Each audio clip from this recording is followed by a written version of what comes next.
It's been a long time since Microsoft has had an interesting phone to talk about, but now we have the Lumia 950. It's the first smartphone running Windows 10. The $600 950 is going head-to-head with the best phones out there, and to make it, it's going to need a few tricks up its sleeve. It has one or two, but is that enough?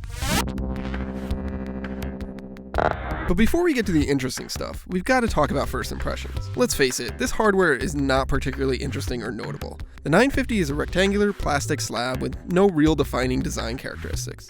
It's virtually indistinguishable from the ultra-cheap Lumias Microsoft has been selling for the past couple of years. It has modern smartphone things like a fast processor and enough RAM, and there's a 5.2-inch display that's sharp but a little washed out. It also has a removable back, which is neat if you want to swap the battery. The camera is 20 megapixels, and it's fine but slow. Basically, if this were just another Android phone, it'd be okay. But it's not an Android phone, it's Windows 10, and that's what makes this phone different. The real story here is Windows 10. Instead of it running on a laptop, it's running on your phone. Microsoft likes to talk about how Windows 10 is now a unified platform. The same code that runs on your laptop also runs on this phone. That's true, but on the surface, Windows 10 on a phone feels a lot like Windows Phone 8 did. There are a couple minor interface updates and slight UI changes, but this isn't a complete overhaul. I do like the new Hello feature, which lets me look at my phone to unlock it, just like I can do on a Windows laptop. It's kind of like Android's Face Unlock from 4 years ago, but it's actually usable, though you have to bring the phone pretty close to your face to make it work. But what is new and big and different is this Continuum feature, which lets you turn your little phone into a PC. To do that, you need Microsoft's $99 display dock, a monitor or TV, and a mouse and keyboard. It's admittedly a fair amount of accessories to tote around, and after using it, it's not clear to me that this is any better than just using a laptop. You plug your phone into the dock, fire up the Continuum app, and boom, your phone's display and contents are on the big screen. It's basically trying to be the dream of turning your phone into a full-size computer.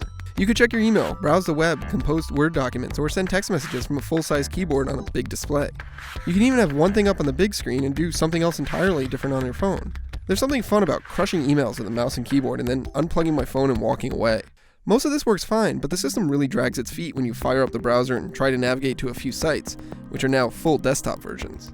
But beyond that, you can't do much, because the only apps that really support this feature are Microsoft's own.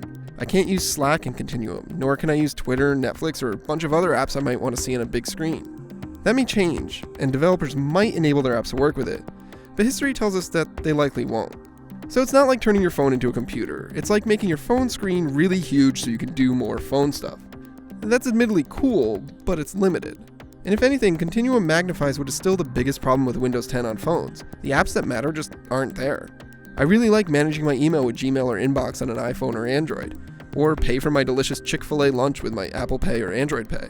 And good luck if you want to use a smartwatch or other wearable, the vast majority of them just won't work here. None of that is new, it's been the problem with Windows Phone for years, and it's the reason why so many people don't even consider it an option when buying a new phone.